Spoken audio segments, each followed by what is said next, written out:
अस्सलामुअलैकुम आदाब। इस वक्त मैं मस्तांद्रा काला नाला में खड़ा हूँ और ये बहुत ही खूबसूरत इलाका है। इस इलाके की खूबसूरती को आप जब देखेंगे तो आपको पता चलेगा कि यहाँ रहने वाले लोग कितने खुशकिस्मत हैं। इतनी खूबसूरत वादियों में ये लोग रहते हैं और इस आबो हवा को एंजॉय करते हैं। मेरे साथ यहाँ के रहने वाले मेरे दोस्त भी हैं, यासिर फारूक खान साहब, और जम्मू कठिंडी से हमारे दोस्त हैं जमील चौधरी जी। दोनों वकील हैं और मैं भी इनका साथी हूँ। इनसे ज़रा आज इस इलाके की थोड़ी मालूमात लेंगे। मकसद ये होता है आपको दिखाने का कि आप दुनिया के किस कोने में भी हमें देख रहे हैं, वहाँ से इस इलाका की खूबसूरती को देखते हैं, समझते हैं। तो यासिर साहब, पहले तो आपका बहुत शुक्रिया, आपने इतनी अच्छी हॉस्पिटलिटी की। हम आपको ये भी बताना चाहेंगे कि कल से हम इस इलाका सुरनकोट के तड़ामोड़ा में हाजी वली मोहम्मद साहब, हाजी लाल हुसैन साहब, और ये बहुत मशहूर शख्सियात तड़ामोड़ा की हैं और मुंबई के साथ इनका नाता है। उनके बेटा है जावेद चौधरी। उन्होंने हमें कल अपनी सिस्टर की शादी में इनवाइट किया था। कल लंच हमने वहाँ किया। रात को हम बफलियाज में द्रोगियाँ बफलियाज यासिर साहब का आबाई गांव है, इनके घर में ठहरे थे। और भी हमारे दो साथी हैं और हमारे साथ हमारा भाई अपने पठान साहब, हमारे जनाब शेर खान पठान साहब भी मौजूद हैं जो वीडियो बना रहे हैं। इस वक्त वीडियो बना रहे हैं। तो यार साहब, वक्त को ज़ाया ना करते हुए ज़रा शुरू कीजिए।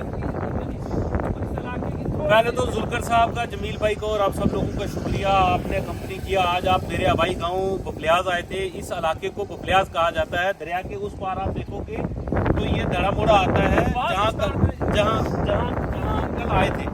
जावेद भाई ने हमें बुलाया था। मेरे पापा के सबसे करीबी और बचपन के एक दोस्त हाजी वली मोहम्मद साहब मरहूम, अल्लाह ताला उनकी मग़फ़िरत करे। पिछले 2 साल पहले उनकी वफ़ात हो चुकी है। उनके ही कज़न थे हाजी लाल खान साहब, हाजी वजीर अंकल। ये सब लोग जो थे बड़े नामी लोग थे, जिन्होंने बड़ी मेहनत से अपना लोहा मनवाया और मुंबई में बड़े इस्टेब्लिश कारोबार थे इनके। तो जावेद हमारा छोटा भाई है, उसकी कल छोटी सिस्टर की शादी थी, उसने हमें इन्वाइट किया हुआ था। तो हम यहाँ आए थे उसकी शादी पे। मेरा आबाई गाँव है बसनीक, तो यहाँ आते जाते लोग भी मिल रहे हैं। मैं उनसे भी सलाम दुआ कर रहा हूँ। थोड़ा जुल्कर साहब के बारे में, हाँ, मैं उन्हीं के बता रहा हूँ। जुल्कर साहब का, जमील भाई का शुक्रिया। कल रात को इन्होंने मेरी रिक्वेस्ट मानी और ये यहाँ रुके, नहीं तो ये कल ही जम्मू वापस भाग रहे थे। तो ये सामने जो इलाका है, जिस जगह हम खड़े हैं इसको मस्तांद्रा बोलते हैं। वो सामने वाला जो टर्न आ रहा, मोड़ आ रहा है जी, इस मोड़ को रिको खरीद है, इस मोड़ को काला नाला बोलते हैं। काला नाला कौन सी जगह पड़ा? ये सामने जहाँ गाड़ियाँ रुकी हुई हैं और यहाँ से एक रोड नीचे की तरफ जा रही है जी। ये काला नाला इसको इसलिए बोलते हैं, यहाँ मिट्टी निकलती है, काला सा पत्थर निकलता है यहाँ। ठीक है, इसको काला नाला बोलते हैं। इसको टर्न करते ही मस्तांद्रा खत्म हो जाता है और बफलियाज की B panchayat Bafliaz B start हो जाता है। ठीक है। और राइट साइड पे आप देखेंगे तो ये बफलियाज है अप टू DKG। तो ऊपर जो टॉप पे दिख रहा है, टॉप पे आपको जो चोटी दिखाई दे रही है उसको बोलते हैं टोपा पीर। टोपा पीर, वो बिल्कुल ऊपर जो आप देख रहे हैं ना, यहाँ ये पर टोपा वो पीर। हमारे ये जो अभी पिछले दिनों एक इंसिडेंट हुआ था, अनफॉर्चुनेट इंसिडेंट, हाँ, वो वहाँ पे हुआ था। उसके उस तरफ फिर DKG आ जाती है। वो सामने जो पीछे पहाड़ भी बादलों में छुप गए, अदरवाइज आपको ये विजिबल होते हैं, चट्टानें बर्फ से भरी हुई है। ये है हमारा पीर की। ये सामने हमारा वो पार वाला है, वो इसको बफलियाज ए बोलते हैं, जहाँ डेंस पॉपुलेटेड अभी आपको घर दिखाई दे रहे हैं। ये इसका क्या नाम इसको है? बोलते हैं बफलियाज ए। ठीक है। बफलियाज है। इसके साथ आप इधर आ जाएंगे, ऊपर जो है ये इलाका, फिर ये दड़ामोड़ा स्टार्ट हो गया। ये पार सारी पॉपुलेशन। अब आप दड़ामोड़ा के बारे में थोड़ी सी, एक तो ये खूबसूरत मस्जिद हमारी स्क्रीन पर है, बहुत ही खूबसूरत मस्जिद है। दड़ामोड़ा की एक तो बहुत खूबसूरत बात यह है कि दड़ामोड़ा के बहुत लोगों ने, मेहनती लोग हैं, और दड़ामोड़ा में ज़्यादातर हमारी आबादी जो है, जो वहाँ के लोग जो हैं, उन्होंने आज से 25-30 साल पहले यहाँ से मुंबई चले गए थे। ठीक है। जिसमें हाजी लाल साहब सबसे पहले गए, फिर हाजी वली मोहम्मद साहब, हाजी वजीर साहब, उसके बाद असलम भाई, और भी बड़े लोग हैं, वजीर भाई, यूनुस चाचा, वो ये सब लोग जो है ये मुंबई में चले गए, वहाँ कारोबार करते थे। और इन्होंने, ये इब्रार साहब का घर भी वही है ना जहाँ पर हम रात को ठहरे थे, रुके थे कल। इब्रार भाई, लाल हुसैन साहब के। हाँ, उनको वो हमारे क्या नाम है उनका, इब्रार भाई नहीं, वो हमारा उनका नाम है फिरोज भाई मुंबई में ही रहते हैं। फिरोज भाई का घर है। और उसके बाद ये इन सब लोगों ने यहाँ के लोगों के लिए बड़ी एक ना एम्प्लॉयमेंट जनरेट की। ये मुंबई में यहाँ से लोगों को लेके जाते थे। हमारे लोग जो आर्मी में भर्ती नहीं हो सकते थे वो सिक्योरिटी का कारोबार करते थे, सिक्योरिटी बिजनेस करते थे, या सऊदी कुवैत वगैरह, यही इस इलाके की वो रही। तो चलिए अब आप बताइए हमें द्रोगिया बफलियाज के बारे में। द्रोगिया बफलियाज जो है, ये बफलियाज के दो हिस्से, आधा बफलियाज दरिया के उस पार है और आधा इस पार है। जो इस पार है इसको बोलते हैं द्रोगिया में एक हमारे बड़े मशहूर ट्रांसपोर्टर रहे हैं, आपके खास रिश्तेदार भी। मैं बफलियाज की बात में बफलियाज बी की बात बताऊं कि यहाँ पर क्या है कि बफलियाज बी में देखो, बफलियाज बी में हाजी शेर मोहम्मद खान साहब होते थे। मेरे वालिद के वो यहाँ पे मेरे मामा थे, मेरे वालिद के, हम उनको दादा कहते थे। ठीक। तो उनका मसला ये था कि वो यहाँ पे बड़े उस वक़्त के माने जाने रईस और जो ना सेठ कहा जाता था उनको, सेठ शेर मोहम्मद खान साहब। तो वो उन्होंने इस इलाके में ये कहा जाता है कि कभी किसी को उन्होंने पुलिस स्टेशन में नहीं जाने दिया। कोई बफलियाज में अगर कोई लड़ाई झगड़ा हो जाता था तो वो यहाँ से गुजरने नहीं देते थे कि आपने थाने पे नहीं जाना, मैं करांगा, इतने फैसला की मसला हो गया।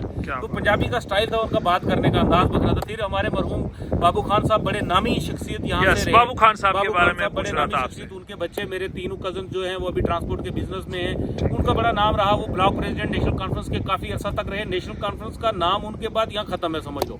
वो एक ऐसे स्ट्रॉन्ग सिपा सलार थे कि नेशनल कॉन्फ्रेंस के अलावा उन्होंने किसी को यहाँ से वोट नहीं डाले। चलिए, मोटे तौर पे आपने बड़ी चीजें गिनवाई, लेकिन मैं ये देख रहा था कि बफलियाज से लेके सुरनकोट की सड़क की क्या हालत है। ये फिर आपके सामने आप देख लीजिए, पिछले 7 सालों से ये रोड का काम लगा हुआ है। वो कंपनी कौन है, कहाँ गई, कहाँ किसके हवाले छोड़कर गई, वो कंपनी किसके हवाले छोड़कर गई है इस इलाके को, वो अल्लाह जाने। ये देख लो आप, ड्रेनेज सिस्टम नहीं बना है। जहाँ उनका दिल किया स्ट्रेच काम किया, जहाँ अक्सर ये बात की, और इसकी वजह से मेरे साथ बहुत सारे लोग नाराज होते हैं कि जुल्कर ने आप क्रिटिसाइज करते हैं, आप कहते हो सरकार काम नहीं करती। लेकिन एक बहुत इंपॉर्टेंट एरिया है, अब हम थोड़ा सा सुरनकोट में दिखाना चाहेंगे कि आप देखिए ये सुरनकोट की वादियाँ हैं, हसीन वादियों के अंदर बहुत बड़ी पॉपुलेशन बसती है। बड़े बड़े लीडरान वतन यहाँ से हैं और उसकी मुझे बहुत खुशी भी है, क्योंकि जिस इलाके के लोग लीडर नहीं होंगे, उनके रिप्रेजेंटेटिव नहीं होंगे, तो उस इलाके की तमीर और तरक्की की बात कौन करेगा। लेकिन अनफॉर्चुनेटली हमें 75 साल हो गए, लेकिन ये जो बफलियाज से सुरनकोट का स्ट्रेच है, इसकी हालत आप देख सकते हैं कि आज जहां रोडों का जाल बिछा हुआ है, सब कुछ है, लेकिन यहाँ की खस्ता हाली आज भी वैसी ही है। आखिर ये इलाके कब डेवलप होंगे, आखिर इन इलाकों की तमीर और तरक्की कब होगी, ये सवाल मैं अक्सर पूछता रहता हूँ। कौन रिस्पॉन्सिबल है, क्यों, क्या यहाँ लोग, इतने बड़े बड़े लोग आपने गिनवाए, इतने बड़ी बड़ी शख्सियात यहाँ से आती हैं, और मैं देखता हूँ सुरनकोट के अंदर इतने बड़े बड़े जलसे होते हैं, जुलूस होते हैं, लेकिन सड़क की हालत आज भी वही है। और ये बात मैं आपको ज़रूर बताना चाहूँगा कि 50 साल के बाद इस रोड की वाइंडिंग का काम शुरू हुआ। 1950 में राजौरी, थन्ना मंडी, बफलियाज, सुरनकोट रोड बनी थी। फिर हमने दुहाई लगाई, यहाँ तक कि हमें कई बार सेंट्रल गवर्नमेंट को कहना पड़ा कि इस रोड की वाइंडिंग करो।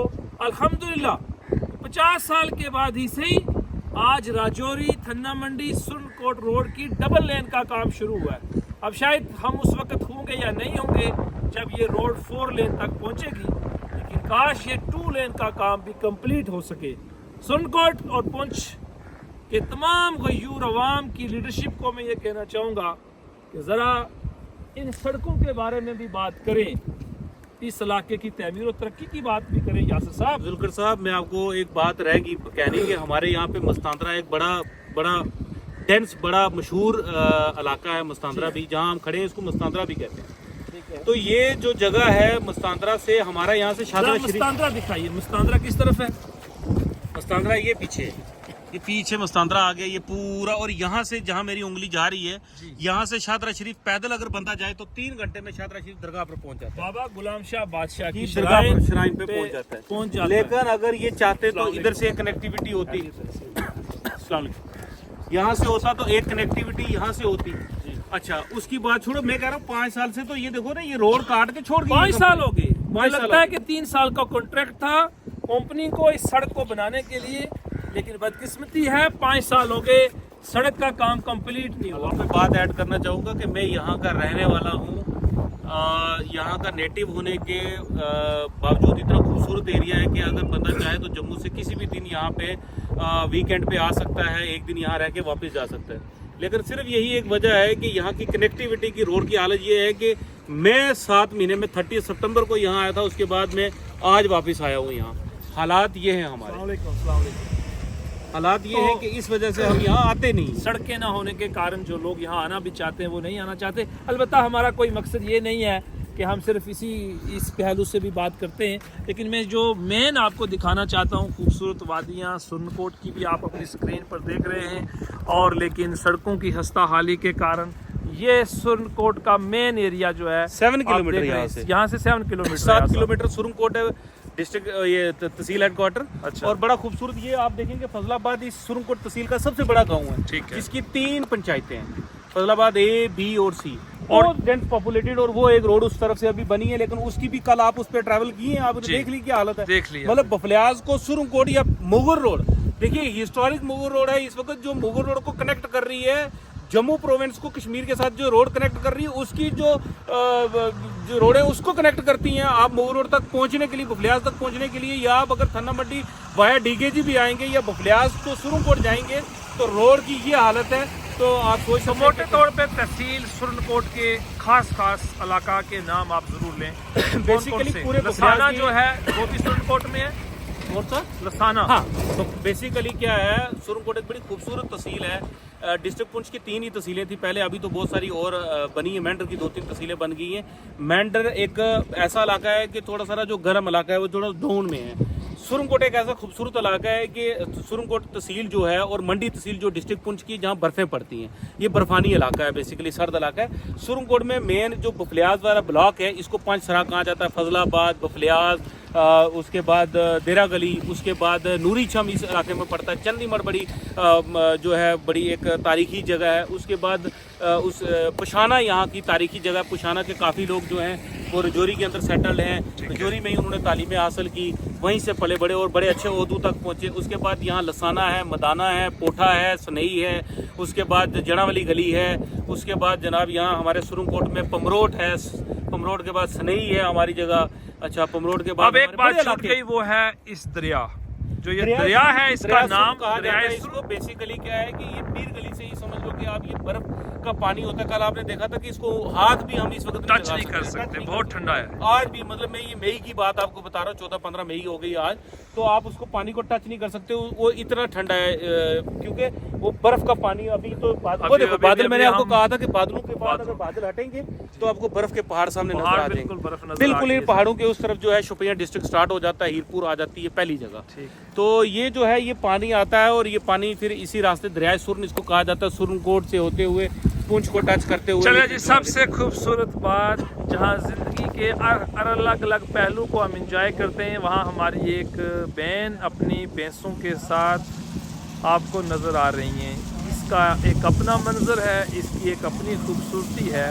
और गांव में रहो और भैंस और गाय ना रखो तो ज़िंदगी अधूरी होती है, क्योंकि इन भैंसों से जो दूध हासिल होता है उसका नमकीन या लपटन चाय या उसकी लस्सी हो, मक्खन हो, दही हो, उसका एक अपना आनंद, ये गांव की एक खूबसूरती है। और जहां इंसान की भी उतनी कदर है, वहां उनके अपने माल मवेशी की भी उतनी ही कदर है।